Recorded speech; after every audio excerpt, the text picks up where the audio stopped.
Yeah, how's it going, guys? It's Richie, Unicorn Caller, and I hope you guys are having a wonderful day.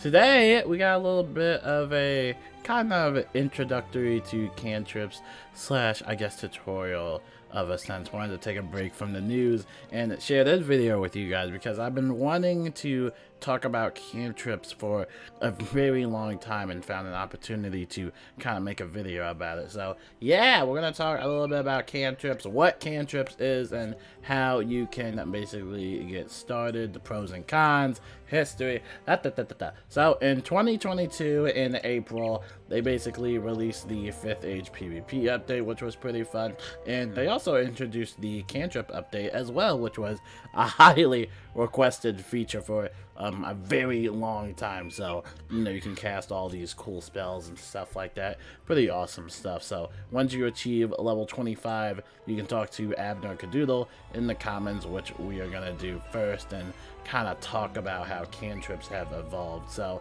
if you don't know what cantrips are, that's exactly what you do. You just talk to Abner Cadoodle in the comments. You'll see him just right here chilling. He's pretty awesome. So yeah, talk to him and he'll get you started with cantrips. And then you'll see this little wand all the way near your spellbook slash compass. This wand is the cantrip wand. And basically when you click it, he'll give you, I don't know if he'll give you magic touch. I think he'll just give you like the teleport one, and it will basically make you teleport to the Hampshire Buttersfield, which is all the way in Wisteria. And this is when I think cantrips kind of lost a lot of traction, because Wisteria is a premium area. So if you don't have access to Wisteria, then unfortunately you cannot proceed any further with cantrips. But in the event that you do have Wisteria unlocked, or you do have premium access, like an active membership or something like that, you'll use this teleporter and it will basically teleport you all the way to Wisteria. And this will basically take you to the next steps of cantrips, right?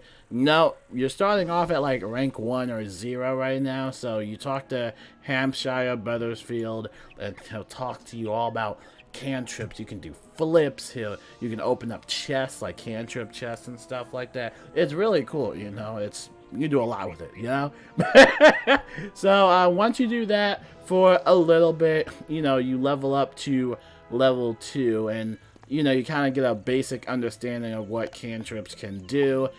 For some of the ones that are just used for play, you can do ones like this. So you would start off with flip. So we're just gonna do a little loop-de-loop right here. This one's cool. My gauntlets are floating! Oh, one of them is. Pretty cool stuff. Yeah, pretty cool stuff. And, you can do all this stuff. You can do school spirit. This will basically show you what school you are, your little school insignia. Oh, yeah.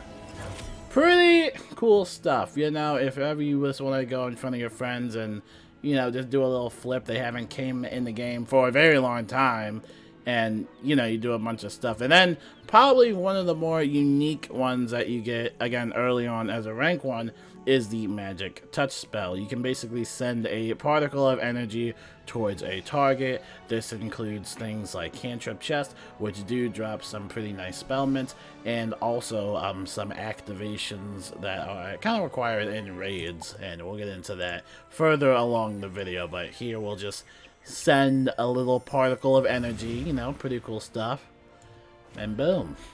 Yeah, so again, pretty cool stuff. You'll do cantrips, or you'll do some of the basic ones for like 1 to 2 times, and then if you ever want to buy any more cantrips, I think you talk to Hampshire Buttersfield. I think you talk to him, and he's basically kind of like, I guess, the school trainer of casting cantrips, and he'll show you all the spells. Now I'm gonna give you the leveling guide, at least that from what I did, in order to kind of level up spellmints, right? So, you're getting started, not spellmints, I'm sorry, cantrips, okay? We gotta make sure we're talking about the same topic, but, you're getting used to cantrip, you do a couple flips, you do a little magic touch, you're gonna start ranking up. Now, the trick is, you can only use cantrips of your certain rank.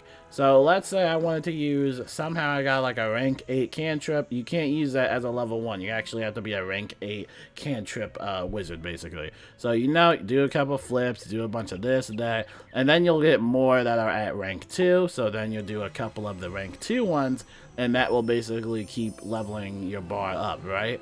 Pretty cool stuff, you know, it's floating in the air, chilling, you know. Alright, now let's talk about the good one, you know, let's talk about the good ones. So, again, once you do all of these, they have all kinds of ones. You can turn invisible and stuff like that. You can reveal people to be, that are invisible, you know.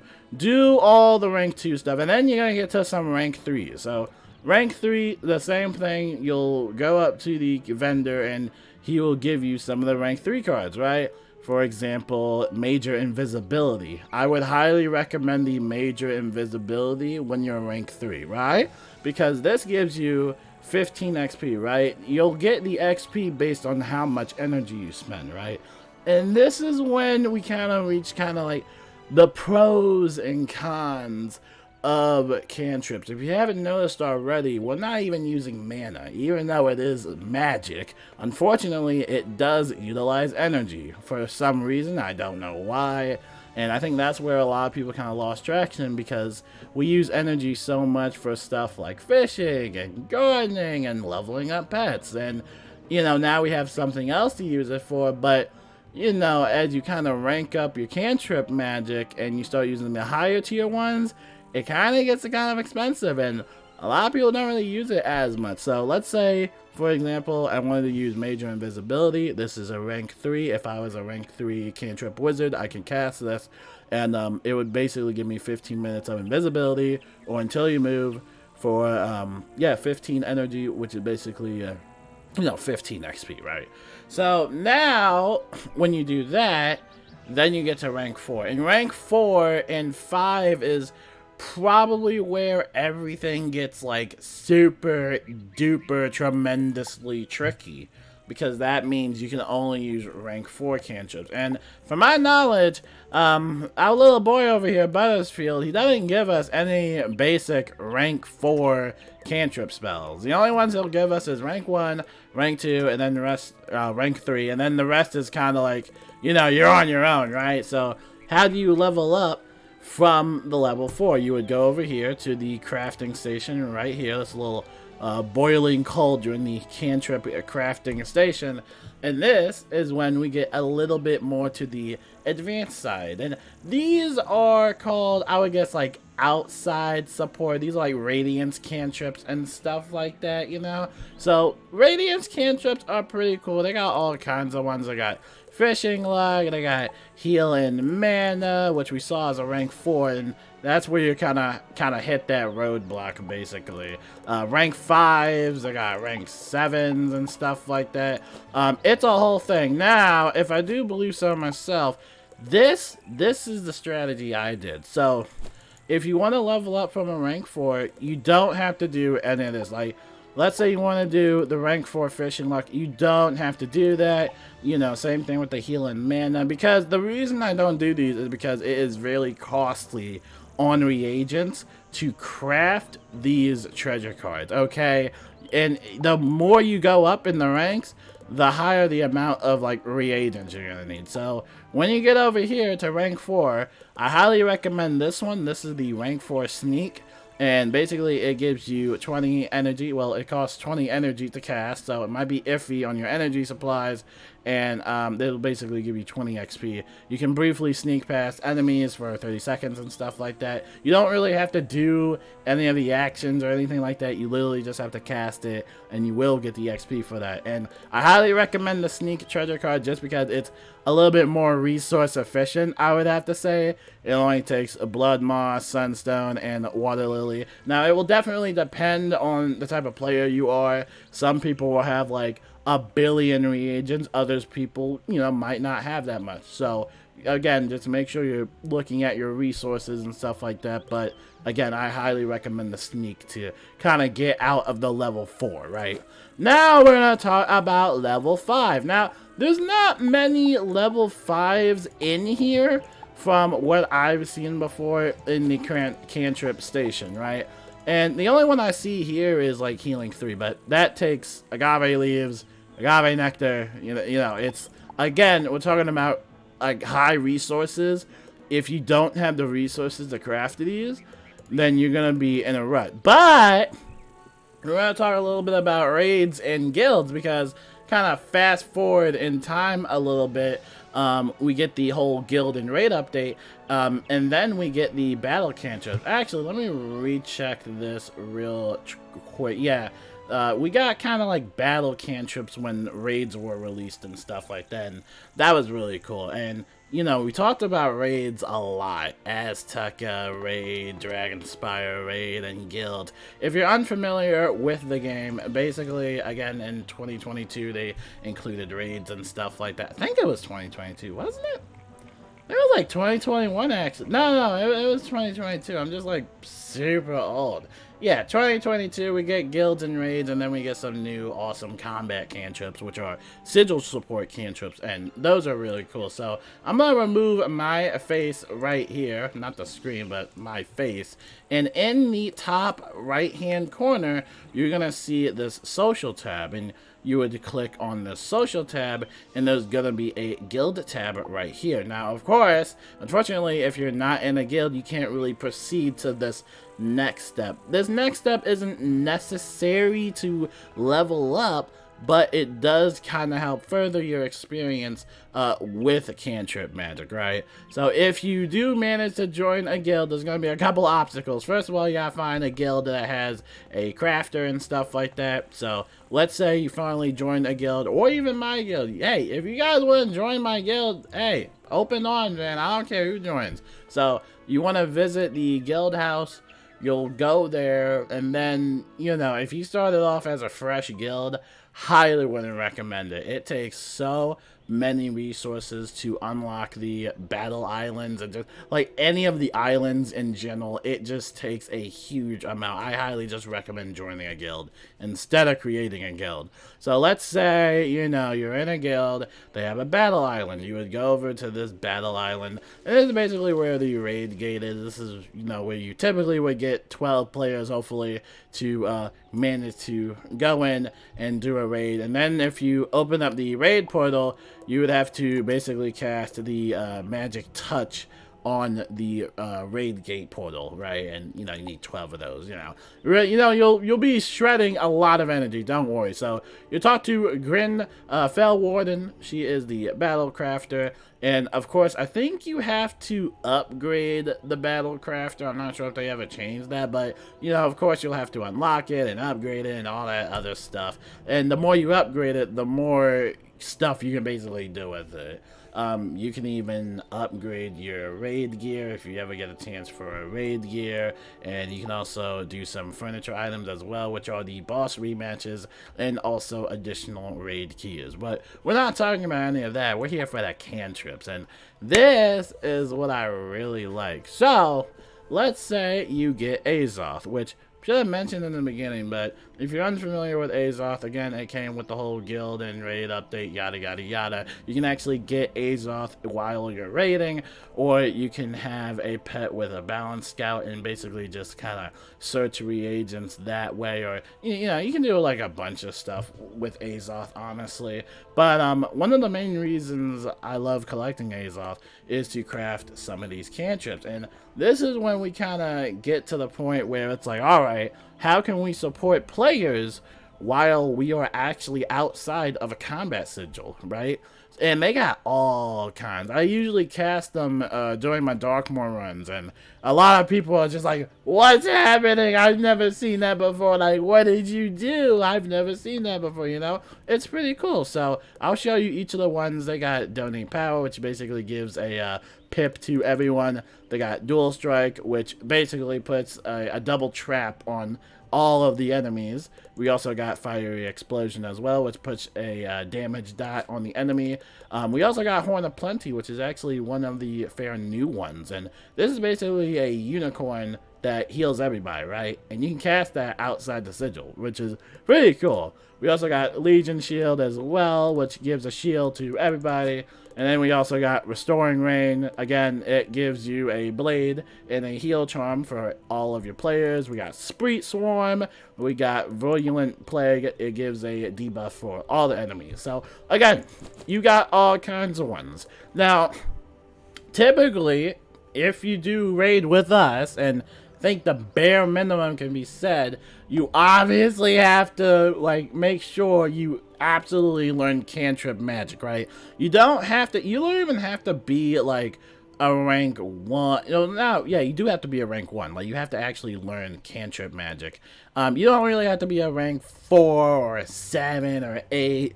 You just have to be the high rank, or at least do the introductory to where you'll cast that magic touch. Because most of the time, we'll have people that don't actually know what cantrips are, and they can't actually use magic touch, and so we have to actually ask someone else to get on an alt account, log into that account, and basically cast the cantrip for them, right? You know, if all 12 players have magic touch, then you can just easily send it to the portal and open it up. I know it sounds like I'm yapping, and I know it sounds super easy, but let me tell you this, it takes us a very long time to open up the Radiate, okay? Look, it takes us a very long time because some people go AFK, or they might not read the chat, or they might not listen on the microphone or whatever, and, you know, it's a whole process. And sometimes we even have to give people energy elixirs, because remember what I said in the beginning or middle, that these take energy, and that's kind of where we see a lot of the disconnect of players, just because, you know, I don't know, it really could take mana. We have about 600, you could get up to 600 plus mana. I've been to 600 mana before, and, you know, it just gone to waste. I feel like we can use mana for so much stuff, and the ironic part is they kind of capped the energy cap at level 130. So, like, you can only get up to 130 energy without, like, running any energy gear, right? That's the base. 130 is the base. It would be so much better if we had, like, 160 energy as the base, as wizards, or as we just level up, that base can just keep continuing to, you know, level up with us, because some of these, and this was in our raid guide, they want me to cast, like, Restoring Rain 3. And Restoring Rain is a whopping 42 energy. That is a lot of energy, right? And we were talking about this in the strategy guide for whenever if we do get to the Hunhow boss fight, how a lot of people seem to use like cantrip magic towards that boss fight, since, you know, that's the very last boss fight and you want to make sure you win. They want me to cast Restoring Rain 3, which is 42 energy, and then Dual Strike 3, which is another 42 energy. So altogether, I'm spending about probably 84 energy so far. And then, that's just the kicker. You still want to spam more. Maybe a Donate Power 3 might be useful too. So then that's 32 energy. So, it can get really, really drastic, right? Now, if you're in a guild where, you know, everybody is accustomed to cantrip magic, and then, you know, everybody is fair with their energy, then, you know, it's fine. But, you know, if you only have one person that's casting, like, the rank 7s and, you know, rank 3s or whatever, then, yeah, it can become a little bit too much, you know? But they are fun. All you need is Azoth, and you can craft as many as you want. Now, in order to get the rank 3 ones, which are usually rank 7s, you would have to actually transmute the Azoth, which is a whole nother video in its sense. You have to extract the Azoth, and hopefully you get the reagent, or, you know, it's a whole process, you know. It's very confusing, and it's really annoying. You know what, I'll just show you, just to show you how confusing it is. But I will say this, they do come in handy if you have the spare energy, and you don't have to just use it in raids. You can actually use it outside of raids, which was a big misconception. A lot of people just kind of thought, oh, you can only use it for raids. No, you can use it for, you know, whenever you're in battle and stuff like that. So you can refine Azoth over here, refine 100, refine 50, and, you know, hopefully you'll get what you need from the guild crafter. And of course you will have to upgrade it if you're starting as a fresh guild. Like I said, highly do not recommend starting a new guild unless it's like a super sweaty, try hard, dedicated guild, because it is a big time sinker and it does require a lot of dedication. So going a little bit back to the leveling guide of things, if you are fortunate enough, and here's the thing, these are treasure cards, so you don't even have to join a guild. You can literally just hit me up, or you can just hit anybody up, and they can give you the cantrips, right? You don't have to be in the guild or raid in order to cast them. You can just have someone trade them. Same thing with Azoth. You can have somebody trade you Azoth, and they can craft it themselves. You can do a lot with the treasure cards, and that's one of the things I really like about it. So, let's say you're at rank 4. Right, so if you're a rank 4 or 5, actually no, you're not a rank 4 anymore because I told you to use the sneak treasure card. So that's the rank 4, and then afterwards you're going to get the rank 5. Again, another one of those obstacles. If you are rank 5, highly recommend the battle cantrips. They're just easier to get rather than those radiant aura ones. So I would highly recommend crafting the tier 2 ones. And then you'll get to rank 6, which again is one of those things where you hit that obstacle. So if you do manage to get to a rank 6, then you can use some of the other cards. Because if you talk to the vendor again, he actually has some rank 6 cards for you. I believe it's right here. This is the second mark, so you can set an additional teleporter marker. And then you have the second recall. You can basically teleport to your set second mark. So over this combined, this is about 32 energy. So you're getting 32 XP for doing that, right? So now once you level up out of the rank 6, now you're going to get to rank 7. And like I said, if you are fortunate enough to find a nice guild or just find me, you can have somebody give you these rank 7 combat cantrips. So now you can basically cast these.